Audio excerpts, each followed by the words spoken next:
statewide. Good evening and welcome back to OpenLine. Today we are talking about impaired driving during the holiday season, ways to protect yourself and ways to protect others around you. I know we have some callers on the line right now. Let's get back to it. We have Mike calling us. Mike, good evening. What's your question? You know, we'll get this. They'll hear me right away. Hey, Mike, are you there? Mike, good evening. What's your question?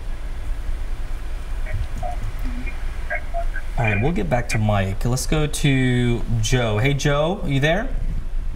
Yes. Joe, what's your question? Yes, sir. I was just wondering, with the new cars that we have on the road today, with the technology that they are, that you've got the auto assist, you've got the stop, auto stop, and it's taking the driver out of the equation. And it seems like to me that that is a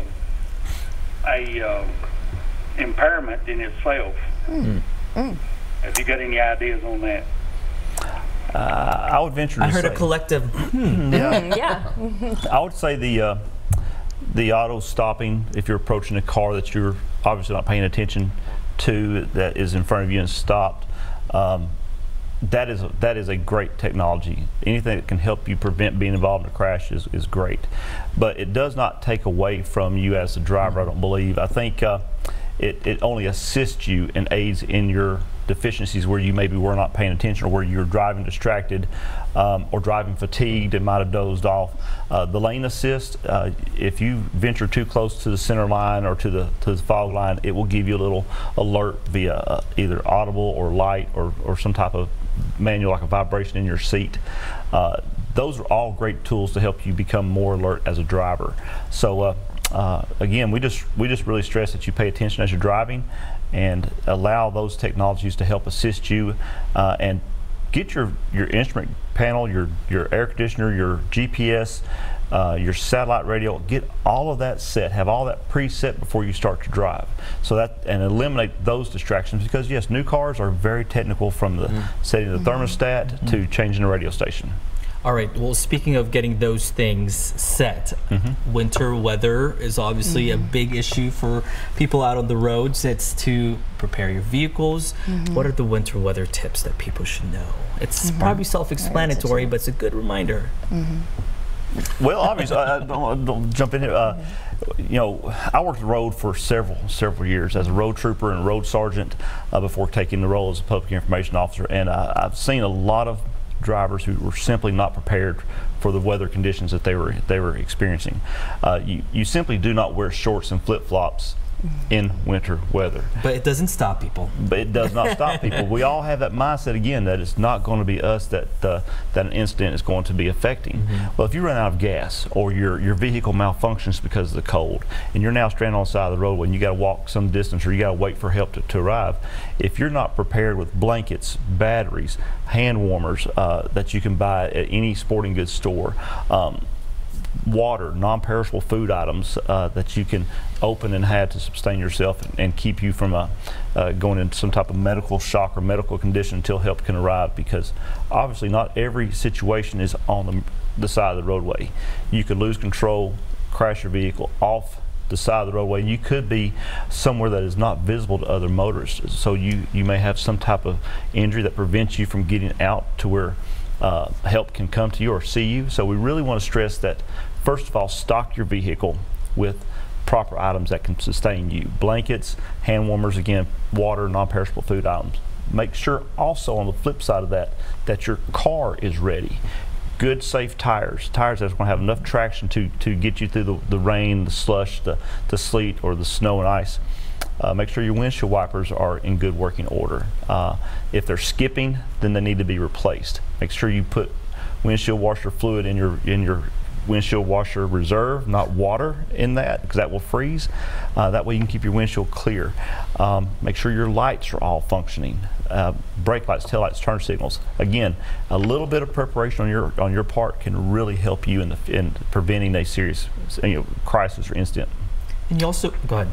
No, and besides winter weather and motor vehicles is a very high incidence of falls, especially in the elderly, especially in the winter. for the first time in the 30 years, Vanderbilt's Level 1 Trauma Center, the highest percentage of admissions to our trauma centers are from falls, over motor vehicle collisions, over knife and gun clubs. Say that again, your first time. The first time ever in the history of our trauma center, which is 30 years old, falls are the #1 admission to our hospital. Oh, wow. Part of the reason is our aging population. The baby boomers are getting older. People are living longer, but they are on a lot of medications, a lot of which thin your blood out because of cardiac issues. And well, as we get older and become more frail, our ability to have good balance and mobility decreases. And so we have a higher incidence of falls, especially when the weather's slippery, people going out to their mailbox and falling. And about 30% of those falls are associated with multiple injuries, banging your head, fracturing your hip, and our reflexes aren't as good, and so we fall hard and we have major injuries. This may be, you can talk about it, but as far as when people fall, exactly what happens in your head, in your brain, that causes so much just damage and long-term effects? So you're talking about what happens when you hit your head? Yeah, pretty much. The medical. Right. So obviously any type of impairment increases your chance of falling. So we see a lot of falls. We've seen people fall out of 3-story bars downtown, but the highest incidence is in the elderly. And when they fall, their reflexes are not as good, and so just by gravity, you're going to increase that acceleration down, and a lot of folks will bang their head. And once they hit their head and they're on a blood thinner, they bleed into their brain and then either become unconscious or progress to a major bleed that may need surgical intervention, reversal of the anticoagulants, and unfortunately, if you're frail and you have a major head injury, your chance of survival is very poor. Wow. Yeah. Just to be safe out there. All right, I do believe we have James. Hey, James, is this you? Yes, sir. Hey, what do you want to ask? This is my question. Why can't they charge the people on the cell phones like they do DUIs, the parents?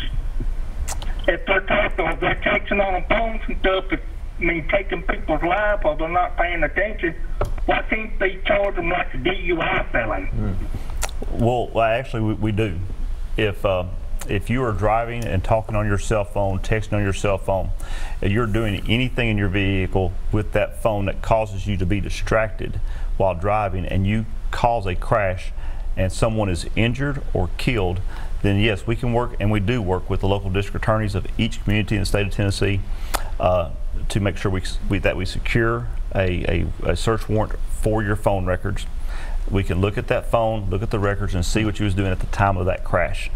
So yes, that is something that we, most every law enforcement agency in the state of Tennessee or across the nation, that we do enforce. It's something taken seriously. I know we have some callers still on the line. Make sure you stay. We'll get to your calls as soon as we come after the break. There are other